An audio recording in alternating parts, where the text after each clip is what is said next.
గాంధీ ఏం చేసిండంటే ఒక కొత్త న్యూ బ్రాండ్ ఇన్స్టిట్యూషన్ ని తీసుకొచ్చిండు. కొంతమంది నాకు కమెంట్ రూపంలో పెడతారు, రాహుల్ గాంధీ మాట్లాడిందని మాట్లాడరు, అరే ఓ ఫాల్తుగా చిల్లర నా కొడుకులకు నేను ఏం చెప్తున్నాను అన్నాడు. అరే ఓ ఫాల్తుగా నేను మాట్లాడిందే రాహుల్ గాంధీ గురించి.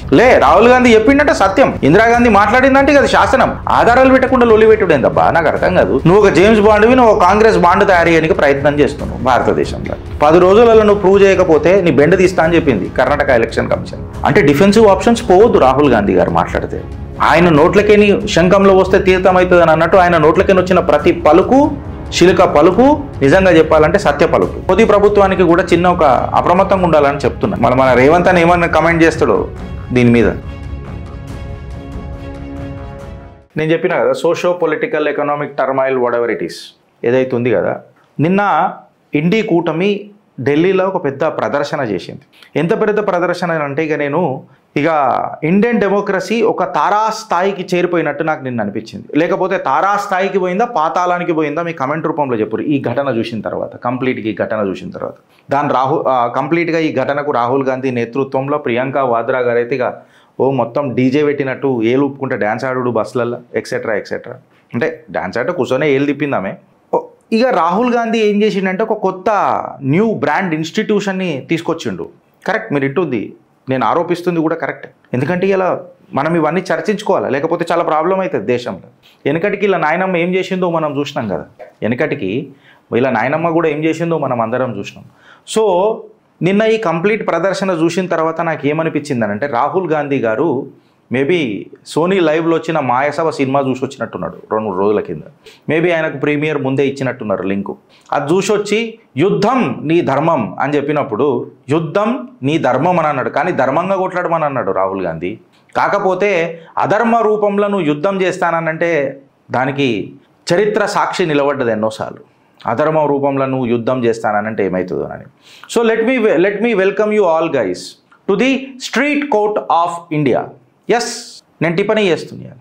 స్ట్రీట్ కోర్ట్ ఆఫ్ ఇండియా ఏంటంటే ప్రూఫ్ ఆప్షనల్ ఉంటుంది, ప్రొసీజర్స్ ఆర్ ఇర్రిలవెంట్ ఉంటాయి, ప్రెస్ కాన్ఫరెన్స్ పిటిషన్లను రీప్లేస్ చేసి పడేస్తాయి. అంతే కదా నేను చెప్పింది, వాస్తవమా కాదా ఫ్రెండ్స్? కొంతమంది నాకు కమెంట్ రూపంలో పెడతారు, రాహుల్ గాంధీ మాట్లాడిందని మాట్లాడరు, అరే ఓ ఫాల్తుగా చిల్లర నా కొడుకులకు నేను ఏం చెప్తున్నాను అన్నాడు. అరే ఫాల్తుగా నేను మాట్లాడిందే రాహుల్ గాంధీ గురించి. మొన్న నిన్న ఈరోజు కూడా ఆయన మాట్లాడిన సబ్జెక్ట్ మీదనే నేను రిఫరెన్స్ తీసుకొని ప్రొసీజరల్ రిఫరెన్స్ తీసుకొని వచ్చిన.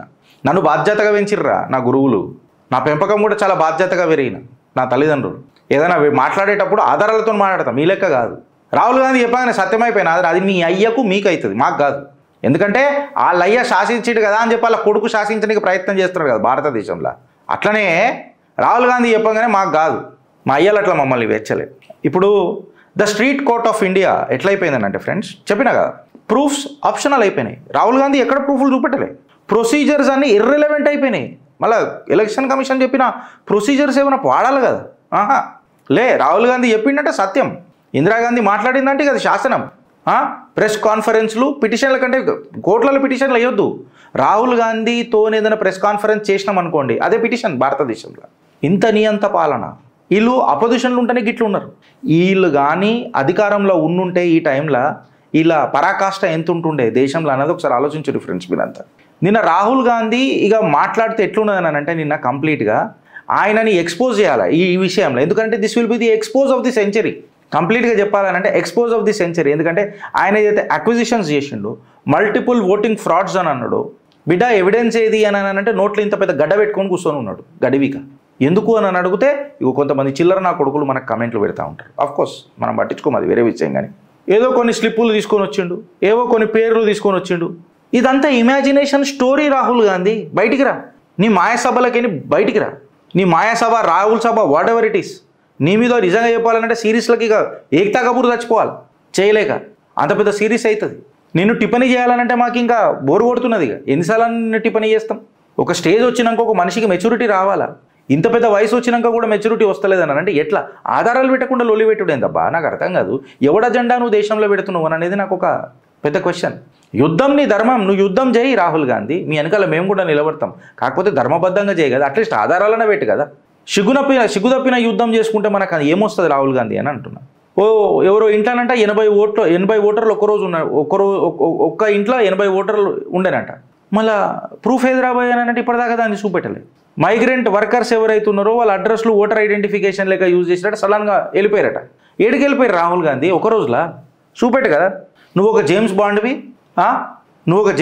నువ్వు కాంగ్రెస్ బాండ్ తయారు చేయడానికి ప్రయత్నం చేస్తున్నావు భారతదేశంలో. ఇక ఆపరేషన్ శకుంతల రాణి అని చెప్తాడయ్యా. ఆమె వచ్చిందట, 2 సార్లు ఓటేసిందట. సెప్టెంబర్లో వేసిందట, మళ్ళీ అక్టోబర్ 2023లో కూడా వేసిందట. మళ్ళీ వేర్ ఈస్ ద ప్రూఫ్ అని చెప్పి కర్ణాటక ఎలక్షన్ ఆఫీసర్ మాట్లాడితే ఇప్పటిదాకా దాని మీద ఒక్క ప్రూఫ్ చూపెట్టలేదు. మళ్ళీ ఈ పొలిటికల్ డ్రామా చేసుకుంటూ కూర్చున్నారు, వీళ్ళంతా హంగామాలు చేసుకుంటూ కూర్చున్నారు. ఇప్పుడు నేను ఏమంటున్నానంటే సార్, ఆమె ఒకటేసారి ఓటేసిందట, స్లిప్పుల దగ్గర ఒకటేసారి ఉందంట. నీకు 10 రోజుల టైం ఇస్తున్నామని చెప్పి కర్ణాటక ఎలక్షన్ కమిషన్ నీకు హెచ్చరిక జారీ చేసింది. అది దేశ ప్రజలకు చెప్పు. 10 రోజులలో నువ్వు ప్రూవ్ చేయకపోతే నీ బెండ తీస్తా అని చెప్పింది కర్ణాటక ఎలక్షన్ కమిషన్. దాని మీద మాట్లాడు. ఇవాళ నీ డ్రామాని కప్పిపుచ్చుకోనికే ఇట్లాంటి మెలో డ్రామాలు తయారు చేయకు మళ్ళొకసారి దయచేసి. నీ గురించి మాట్లాడాలంటే it will become an exposing, it will become an exposure of the century. Tharoor గారు కూడా మాట్లాడతారు ఆయనకు వచ్చిన ఇంగ్లీష్లో. ఫైన్, ఎలక్షన్ కమిషన్ ప్రూఫ్లు చూపెట్టాలట. ఆరోపించింది రాహుల్ గాంధీ, ప్రూఫ్లు ఎలక్షన్ కమిషన్ చూపెట్టాలి. మళ్ళీ మేము కూడా రాహుల్ గాంధీ ఇక ఇప్పుడు ఫర్ ఎగ్జాంపుల్ నేను రాహుల్ గాంధీ పేరు తీసుకుంటలేను, పెద్ద మనిషి కదా. సరే, నాకు ఆయనంత అవకాశం లేదు, నిజంగానే లేదు నాకు ఆయనకున్న అవకాశం. తూతూ నా అవకాశం ఆయన లెక్క ఉంటుందా? ఇప్పుడు ఫలానా మనిషి మీద నేను ఎవరో XYZ మీద 1000 కోట్ల ఆరంపరని నేను చేసినా అనుకో ఫ్రెండ్స్, ఆధారాలు చూపెట్టాలనా వద్దా? మళ్ళీ ఆధారాలు చూపెట్టింది ప్రజలు యాక్సెప్ట్ చేస్తారా? చెప్పురు నాకు ఒక మాట. మళ్ళీ ఇప్పుడు నేను ఏదైనా ఫలానా XYZ ఒక 1000 కోట్లు స్కామ్ చేసిండానంటే ఆధారాలు పెట్టాలి కదా, లేకపోతే క్రిమినల్ ప్రొసీజర్స్ తీసుకుంటాడు కదా, లేకపోతే ఆ పర్సన్ నా మీదకి డిఫెన్సివ్ మోడ్లోకి వస్తాడు కదా, లీగల్ ఆప్షన్స్ ఏమేమి ఉన్నాయో వెతుకుతాడు కదా. అంటే డిఫెన్సివ్ ఆప్షన్స్ పోవద్దు రాహుల్ గాంధీ గారు మాట్లాడితే. ఆయన నోట్లకేని శంఖంలో వస్తే తీర్థం అవుతుంది అని అన్నట్టు ఆయన నోట్లకేని వచ్చిన ప్రతి పలుకు, శిలుక పలుకు నిజంగా చెప్పాలంటే సత్య పలుకు, అంతే కదా. ఇక లీగల్ ప్రొసీజర్స్ ఇవన్నీ వేస్ట్ ఉంటాయి. నిన్ను ఎవిడెన్స్ కంపైల్ చేయమన్నది election commission. Rahul Gandhi evidence కాదు, రియల్ ఎవిడెన్స్. ఒక రిటర్న్ కంప్లైంట్ రాయమన్నారు, పారాగ్రాఫ్ బై పారాగ్రాఫ్ అన్ని అనెక్స్చర్స్ అటాచ్ చేయమన్నారు నువ్వు పెట్టిన దానికి. మళ్ళీ ఎడవాయి నీ తెలివితేటలు అని అంటున్నావు. ఉన్నారు కదా పెద్ద దురంధరులు నీ చుట్టుపక్కల వెనకల, మళ్ళీ వాళ్ళందరూ పారాగ్రాఫ్ బై పారాగ్రాఫ్ రాసి ఇవన్నీ అటాచ్ చేయాలి కదా. ఇవన్నీ రియల్ ఎవిడెన్స్ పెట్టి పారాగ్రాఫ్ వైజ్ కమెంట్లు రాసి దానికి సబ్జెక్టు ఎవిడెన్సులు పెట్టి అనెక్చర్ల రూపంలో రాసి ఇదంతా ఎలక్షన్ కమిషన్కి ఇవ్వాలి. ఎలక్షన్ కమిషన్ నిద్రపోతుంది అనుకో, అప్పుడు మేమందరం ఉన్నాం కదా నీకు మద్దతు తెలుపని. సుప్రీంకోర్టు దర్వాజాలు నీకు కొత్త ఏం కాదు కదా, తటనికి పోతారు కదా. మీ దగ్గర కాంగ్రెస్ కొంతమంది నాయకులు ఉన్నారు కదా, who are one of the legends in the లాలా, వాళ్ళందరూ సుప్రీంకోర్టు దర్వాజాలు కొడతారు కదా. ఈ సర్కస్ ఏం చేస్తున్నావు మీడియాలో నాకు అర్థం కాదు. పనికొచ్చే సర్కస్ అయితే కాదు, దేశానికి అసలు ఉపయోగపడదు. ఏం సాధిద్దామని అనుకుంటున్నావు అనేది నాకు అర్థం కాదు. రాహుల్ గాంధీ ఒకసారి నువ్వు అర్థం చేసుకో, ఏంటంటే చట్టాలు తీసుకురానికే పార్లమెంట్ ఉన్నది, కేసులు చూడడానికే కోర్టులు ఉన్నాయి. కాకపోతే నీ ప్రెస్ కాన్ఫరెన్స్లో ఒక డ్రామానే, ఏడికి పోవాలో అడిగో, చట్టాలు దేనికే నువ్వు పార్లమెంట్లోకి పోవాలా, కోర్టుల ఏమైనా కేసులు పంచాయతీ ఏమైనా ఉంటే కోర్టులలో పోవాలా. బట్ ప్రెస్ కాన్ఫరెన్స్లో డ్రామా అయింది నాకు అర్థం కాదు. స్ట్రీట్లలో పోయి దంగలు చేసుడు ఏంది నాకు అర్థం కాదు. గలీలలో పోతున్నాడు, స్టేజ్లు వేస్తున్నాడు, ఓట్ థెఫ్ట్ అని అంటున్నాడు. అరే దొంగతనం అయింది మీ క్యారెక్టర్, ఇది అర్థమవుతలేదు. మీ క్యారెక్టర్ని దొంగలిస్తున్నారు, మీది మీరే. మళ్ళీ మీ దొంగతనం చేసింది ఎవరో కాదు, మీ దొంగతనం మీరే చేసుకుంటారు అబ్బా. మళ్ళా బయటికి వచ్చి లొల్లి పెట్టుడు అంటే వీళ్ళు ఎట్లుంటుంది అంటే లొల్లి చేస్తారబ్బా. లొల్లి చేసినాక అరెస్ట్ అవుతారు, అరెస్ట్ అయిన తర్వాత టీ టైం కల్లా రిలీజ్ అవుతారు. టీ టైం కల్లా రిలీజ్ కాగానే మళ్ళీ బయటకు వస్తారు, చాయ్ తాగానే విక్టిమ్స్ ఆఫ్ డెమోక్రసీ అని చెప్పి లొల్లి పెడతారు. నేనేమంటున్నానంటే మోదీ ప్రభుత్వానికి కూడా చిన్న ఒక అప్రమత్తంగా ఉండాలని చెప్తున్నా. ఇది మీరు లైట్గా వెనకటి లెక్క, ఆ రైతుల ఉద్యమం లెక్క, మన ఎన్ఆర్సీ కదా, ఎన్ఆర్సీ లెక్క, సిఏఏ లెక్క లైట్ తీసుకున్నారు అనుకో షైన్ బాగ్ దగ్గర, పర్సెప్షన్ క్రియేట్ అవుతుంది. మీరేదో చేసిరనని, ఇష్యూ చేసిరని.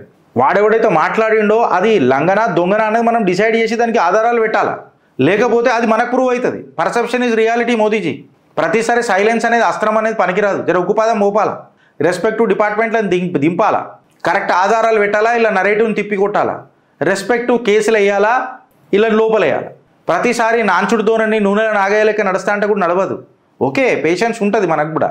బట్ ఇది వీళ్ళు 148 కోట్ల భారతీయుల నిర్ణయ ప్రక్రియని క్వశ్చన్ చేసిన వాళ్ళు.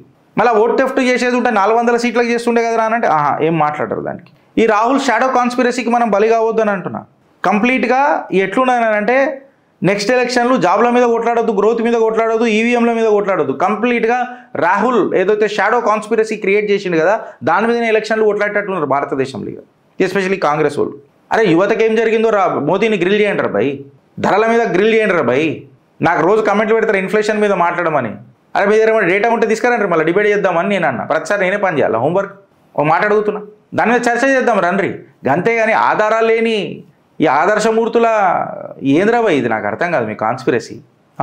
రాహుల్ గాంధీ వస్తాడు, ఒక కొత్త లీగల్ ప్రాసెస్ తీసుకొచ్చిండు భారతదేశంలో. ఏందనంటే ఓ ప్రెస్ కాన్ఫరెన్స్ పెడతాడు, ఓట్ చోరీ అని చెప్పి మాట్లాడతాడు, కంప్లైంట్ చేసుడు మర్చిపోతాడు మళ్ళీ ఎలక్షన్ కమిషన్. అయ్యా రాహుల్ గాంధీ గారు, డెమోక్రసీ ఎట్లా రన్ అవుతుంది తెలుసా? న్యాయ చట్టాల మీద రన్ అవుతుంది, లైవ్ స్ట్రీమ్ల మీద కాదు. Democracy runs on law mister Rahul Gandhi and not on live streams. ఇది యాద పెట్టుకున్న నాడు నీకు జర మంచిగా అవుతుంది, ఇది గుర్తుపెట్టుకో. సో వీళ్ళు ఎట్లా అయిపోయారంటే రాహుల్ గాంధీ ఒక ప్రజెంటేషన్ ఇచ్చిండు, ఇక అది బ్రహ్మవాక్కు సత్యవాక్కు. ఇక ఆయన మాట్లాడిండంటే ఆ శిల్క పలుకులే సత్య పలుకులు, దాన్ని మించిన ఆధారం లేదు. ఆయనను ఆధారం అడగొద్దు, ఎందుకంటే ఆ కుటుంబంలోకి వచ్చిండు ఆయనను అడగొద్దు. మహారాజ్ సత్య హోతా అంతే. రాహుల్ రూపమే సత్యం. ధర్మం ఒంటికాల మీద ఉన్నదంటే ఇలా రాహుల్ గాంధీ బతుకున్నట్టే. ఇలా ధర్మం ఒంటికాల మీద ఉన్నదని అంటే రాహుల్ గాంధీ బతుకున్నందుకే ధర్మం ఒంటికాల మీద బతుకున్నది. ఇలా శాస్త్రం చెప్తున్నా, పలుకొద్దు, మనం మాట్లాడొద్దు. మళ్ళీ దీని మీద మీ అభిప్రాయం ఏందో చెప్పుర్రి. ఈ the street court of India తయారు చేసిర్రు ఈ కాంగ్రెస్ వాళ్ళు అంతా కలిసి, నిన్న ఈ ఇండు కూటమి అంతా కలిసి. అల్ప సున్నితమైన మనుషులు 2 నిమిషాలు ధర్నా చేయగానే మొత్తం ఊపిరి ఆడక ఉఫు ఉఫు ఉఫు ఉఫు అనుకుంటా అది అన్నారు. మళ్ళీ మన రేవంత్ అని ఏమన్నా కమెంట్ చేస్తాడో దీని మీద, పర్మిషన్లు ఉన్నాయా ఏంది ఏం కథ, ఒక్క ఆధారం అన్న పెట్టి రాబా నన్ను అన్నారు. కానీ నేను ప్రొసీజరల్ డిస్కషనే చేసిన దీని మీద. చర్చకు సిద్ధమా?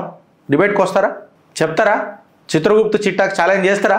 ఆలోచిస్తారా లేక అనుభవిస్తారా? కంటెంట్ నచ్చితే ఒక నలుగురికి షేర్ చేస్తారా? ఇలా సబ్స్క్రైబ్ బటన్ కొట్టురు ఫ్రెండ్స్ గట్టిగా. మీ కమెంట్ అత్యంత అవసరం. మేము కరెక్ట్ పోతున్నామా రాంగ్ పోతున్నామా చెప్పనీకి. కొంతమంది చిల్లరగాళ్ళు మాట్లాడతారు, ఒకటి రాస్తున్నాడు రా నిన్న అని, నిన్ను కొట్టినా తప్పులేదురా అన్నాడు. సరేరా, నీకు బ్రహ్మానందం దొరుకుతుందంటే ఇంకోసారి కూడా తనలు తింటా. రోజు డిస్కషన్ జరగాల. నన్ను కొట్టినోడు అడిగి పశ్చాత్తాపం కావాలా, కొట్టిపిచ్చినోడు ఇంకా నాశనం కావాలి. అంతే కదరా, నాశనం అయిపోవాలా అని అంటారు కదా. రోజు మన్ను తీసుకురారా ఇడికే, మన్ను జల్లి మాట్లాడదాం. మీ ఇంట్లో పీనికెళ్ళ మమ్మల్ని కొట్టినోళ్ళే అని. గట్లనే ఉంటుంది కదా, మళ్ళీ మా బాధలు మాకుంటాయి కదా. సరే నువ్వు ఇంకొకసారి కొడతా అంటే చెప్పు, నిలబడతాం. నీ ఇంటికాడికి రమ్మంటే చెప్పు వస్తాం. నువ్వు మా ఇంటికాడికి వచ్చి డీజిల్ అయితే బుక్ చేసుకుంటాం, మేమే వస్తాం. బట్టలు ఇప్పమన్నా బట్టలు ఇప్పొచ్చి కూర్చుంటాం. ఫ్రెండ్స్, సబ్జెక్టు రిఫరెన్స్లలో పోదాం. ఒక పెద్ద స్కూప్ నడుస్తున్నది భారతదేశంలో, జరా అప్రమత్తంగా ఉందాం. భారత్ మాతాకి జై.